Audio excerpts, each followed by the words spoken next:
За саяны таны түүх бол маш сайхан тий. Яг энэ технологийн салбартаа бол бас анхдагч ингэж одоо таавал нэгсэндээ бол хатар газрыг хагалж шан татаж явж байгаа хүний нэг төлөөлөл байна л да. Тэгэхээр ер нь та одоо энэ технологиг Монголд өөрөө хөгжүүлэх гээд олон жил одоо амьдралаа хугацааг зориулж явж байгаа нэг ер нь яг ямар одоо тэгшээлүүд юу вэ? Яагаад ер нь хөгжүүл яагаад ингэж удаашралтай байна? Энэ талаар та нэг бас бодит амьдралаас хаалцаач. Бид нар 2 жил орчим. За ер нь бол камер үйлдвэрлэснээс хойш 4 жил орчим. Тийм ээ. Технологийн тал дээр явж байна. Зөвхөн бид түрүүлжсэн камер борлуулахад Монголд бол жоохон хэцүү төвхтэй. Бид нар бол хийж чадчихна. Гэхдээ борлуулалт тэр бусад нөгөө асуудал их хүнд. Ягаад хүнд нэг нь бид төрийн бодлого жоохон дутдаг. Төр бол яг энэ бол Монголыг ингээ би зүгээр камерын зах зээлийг аваад үзэхэд за ихэнх зах зээлийн төр дээр яг төр годомжийн бүгдийн камерч болно. За тендер үзэн зарлж байна тий. Бусад аймаг хотууд ч их зарлж байна. Годомжийн бүгдийг яаж цэцэрлэгүүдийг тавьж байна.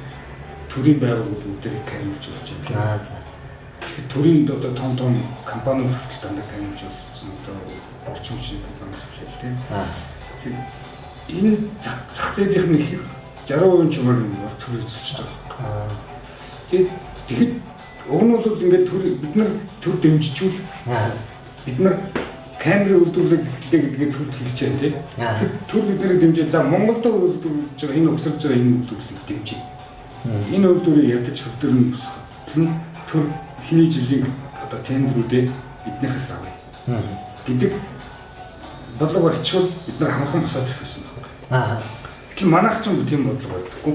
Зүгээр л зарладаг. Бидний оронгууд биднийг бол тоохгүй.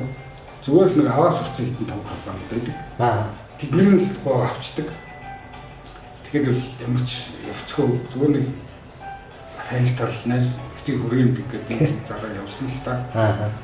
Яг хөө эндээс бол зүгээр ингээд харж байхад бол за технологиг өндөр технологиор хөгжүүлэхэд Монголд бол боломж байна. Монголын залуучуудад бол потенциал байна. Тэгээд тэрийг голон залуучуудад юу дутаад байгааг нэгдүгээр хүсэл тэмдэглэл дутаад. Хийх. Хоёрдугаар нөгөө төрийн бодлого байхгүй. Гуравдугаар хөрөнгө тэр хүмүүс за би ийм үйлдвэр байгуулъя гэдэг гоё үйлдвэр байгуулж болно л доо. Зөндөө байна технологийн чиглэл. Одоо жишээ нь компьютерийн доторх нэг зүгээр кабель одоо холбогч утснууд гэдэг чинь motherboard руу хардтай ч юм болж байгаа тийм. Тэр холбох утасны зах зээл гэхэл дэлхийд өнөөдөр бас л 60 70 тэрбум долларын зах зээл явж байгаа байхгүй. Тэр том зах зээлийг бид нар ядаж 0.1 эцэд явж ивэл зүгээр байхгүй. Тэгээд тэрийг хийх Монгол болохгүй байхгүй. Тэгтэл тэр зах зээл рүү залуучуудыг орё гэж боддог байх л та тэр чинь би ганцаар болж байгаа юм биш. Тэгээд тэр залуучуудыг нэгдүгээр дэмжих хэрэгтэй. Хоёрдугаар тэр үйлдвэрийг байгуулах тэр жижиг дунд үйлдвэрийн газар нь ч юм уу тийм. Нэг номер тавиад за энэ үйлдвэрийг л босгосон хүмүүст хамгийн түрүүнд ийм хөнгөлтэй зээл олгоно. За гэдэг шатлал байна байхгүй.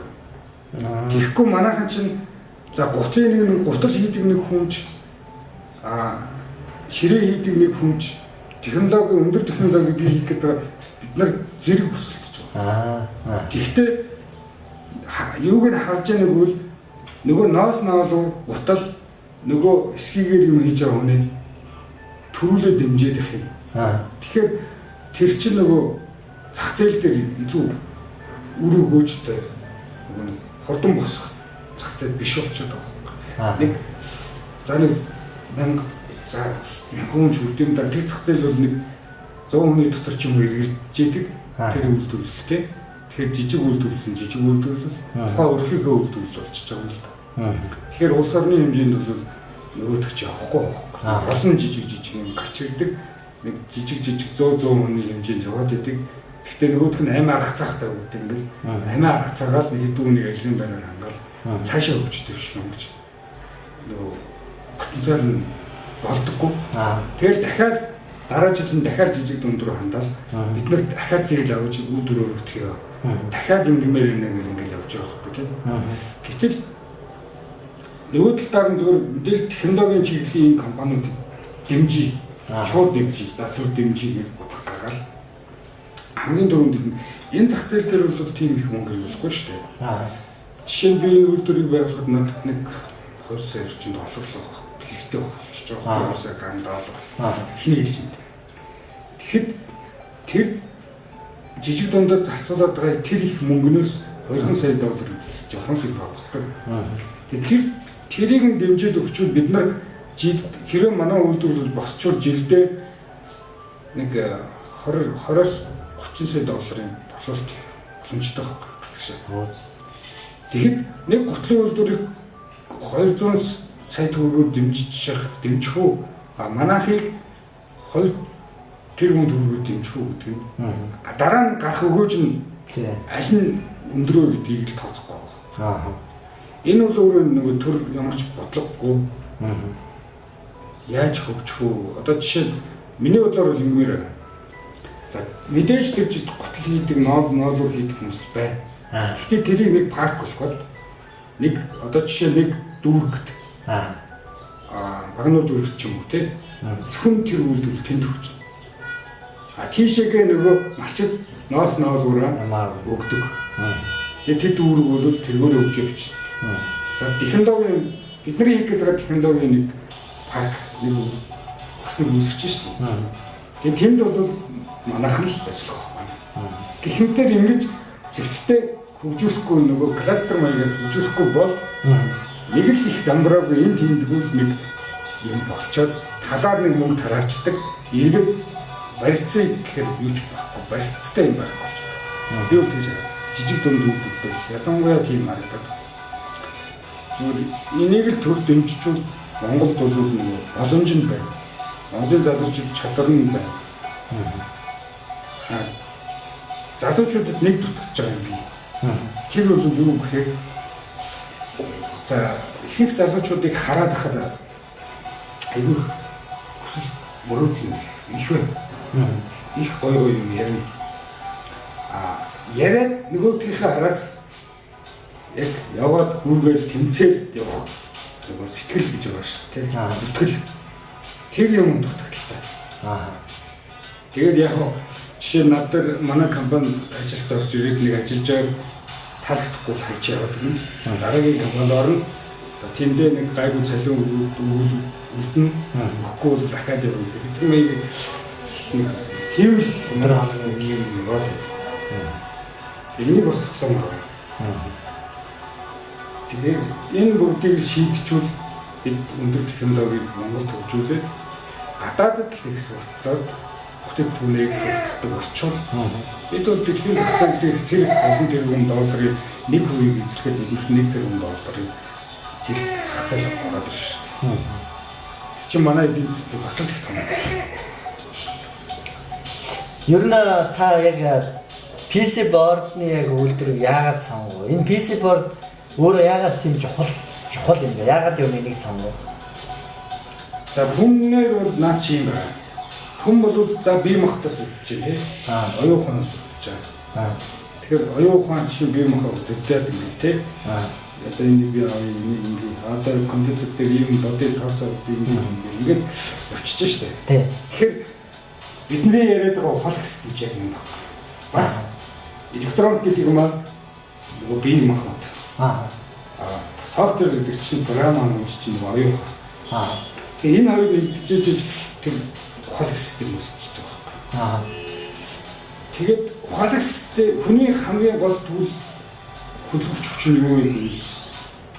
Одоо энэ нийтлээс одоо энэ гар хөл зүрх гэх одоо бүх юу эд хэрэгтэй юм чинь өөрөө электроникийн нөгөө бидний яриад байгаа чипүүд. Тэгэхээр нөгөө их хатан дээрх чипнүүдийн маань суулгаад тэгээд тэр чипнүүдийг өдөртөг програм хангамжийн нөгөө техникээр тархийг хийгээд өчгөр энэ фолкс систем ажиллаж байгаа. Тэгэхээр бид нар яагаад PC board сонгосон бэ гэвэл PC board гэдэг чинь өөрөө яг тэр системийнх нь бие махбод нь баггүй. Тэгэхээр бид бие махбодын фундаментыг үүсгэчихвэл тэр оюухаа гэдэг юмыг хинч хийх чадвартай байхгүй.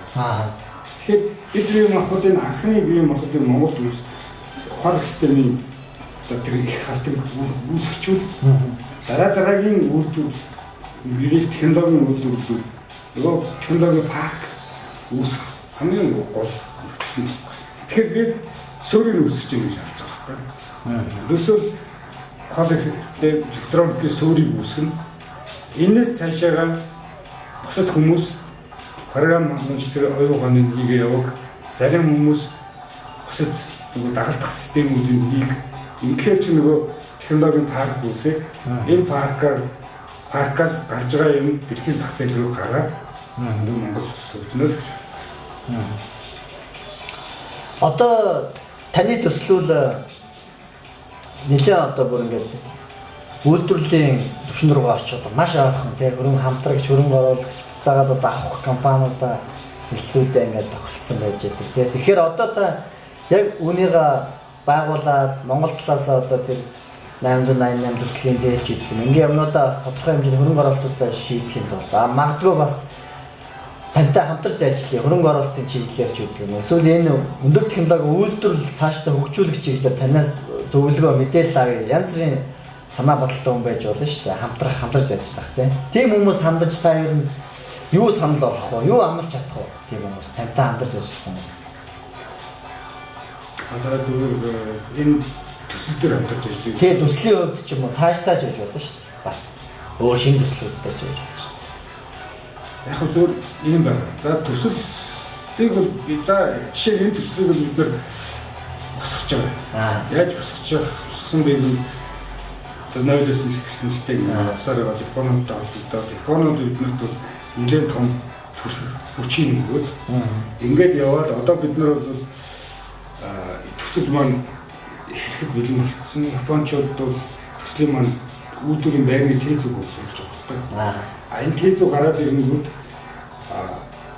тодорхой хэмжээний санхүүжилтийг Японууд бас гаргаад ирж байгаа. Тийм. Тэгээд энэ төсөл бол хэрэгжиж явчихж байгаа. Энэ төсөл дээр гол хүндрэлтэй бэрхшээл биднэрт юу байсан бэ гэвэл хамгийн гол хүндрэл нь хөрөнгө мөнгөний асуудал үүссэн.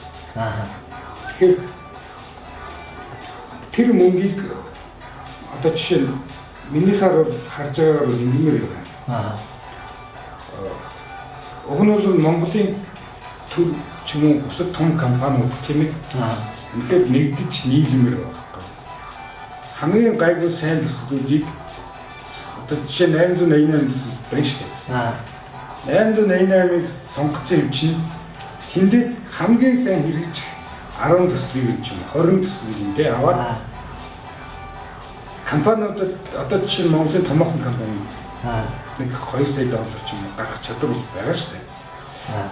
Тим компаниудад тодорхой хэмжээгээр одоо хамтарч ажиллаулаад одоо жишээ нь тэр компани хэрвээ тэр төслийг дааж авахгүй те төрөөс тэгж харж үзье. Тэр дэмжиж. Заавал төр нөгөө 800 бондын мөнгнөөс гаргана гэд нэг юм ярьчаад нөгөө бондны мөнгийг бүлээж байгаа гэж бид нарыг 7-8 сар ингэж өгөх хэрэггүй байна. Миний бодол харж байгаагаар зүгээр хамгийн гоё төслүүдийн төгөл юу яа л та. Зүгээр нэг компани төр өөрөө батлан дагаад за танай компани энэ төслийг дагаад энэ төслийн санхүүжилт хийх явж байгаа. Бид та нарт дараа нь бодлогоо өгөх ингэж төсөл дэмжиж. Энэ төслийг хэрэгжих чадвал төр бол нөгөө эрсдлийн чинь даая. Та нар мөнгө оруулж тэг хийгээ яв. Хэрвээ тэр төсөл ямар нэгэн байдлаас дампуурал явах төр хариуцъя. Даатгалын маягийн тий. Ингээ бас нэг зам харагдаад байгаа байхгүй. Монголчууд нааш нэгдэхгүй байхгүй. Зөвхөн хараа юм одоо манай компанид болж ивэл бусд нь хамаагүй гэдэг. Хөрөн ч нөгөө нэг сэтгэлгээ янз янз байхгүй шүү дээ. Энэ төслийг босгож ирээд тодорхой хувийн өөрөө эзэмшээ явсан ч болно шүү дээ. Тэр юмнуудыг л юм жоохон илт болох юм. Энэ хөрөнгөний гэрж жиглэг бас зардна гэсэн. Тэр хөрөнгөний бирж өмнө 888 дээр илүү хөгжүүлүүлэх гоё харагдах. Компаниуд хөрөнгөний бирж рүү татчих яваад 888 төслийг бирж дээр гаргаад тэгээд санхүүжүүлэх нь бас олон харагдал байна. Тэр болгоныг төр хийх хэрэгтэй. Хамгийн хүнд шийдвэр ерөөсөө нэг. Тэсний яг чинь гадны хамтын хэрэгэлцээ хэлэн олцоод туслаад дэмжих тал дээр дэмжлэг авч чадчихлаа. Монгол бусад залуучууд ч гэсэн чадсан шүү дээ. Тэгэхээр ер нь бол бусад залуучууд манайд бол одоо энэ үйлдвэр босгонгод дагалдаад 2 үйлдвэр босгох боломжтой. Юу гэхээр зөвхөн манай үйлдвэрийн төвийг нийлүүлэх юм. За. Одоо пилонк гэдэг нэг зураг аваад угаадаг гардаг шүү дээ. Тэр шиг манай үйлдвэрлэлт тийм пилонк хэрэгтэй гэдэг байна. Пилонкийг энэ дээр нөгөө схемийнхаа зургийг болгоно. Тэр зөв буусан зурагч угаагдаг гарч ирж шүү. Тэр үйлдвэрлэл зургийн нэг хэсэг хийж чадах байхгүй. Өөр нэг юу нь болохоор хэв үйлдвэрийн нөгөө хэвийг үйлдвэрлээд манайд нийлүүлэх боломжтой. Тэгэхээр дагалзын юм 2 компани үүсэж байна.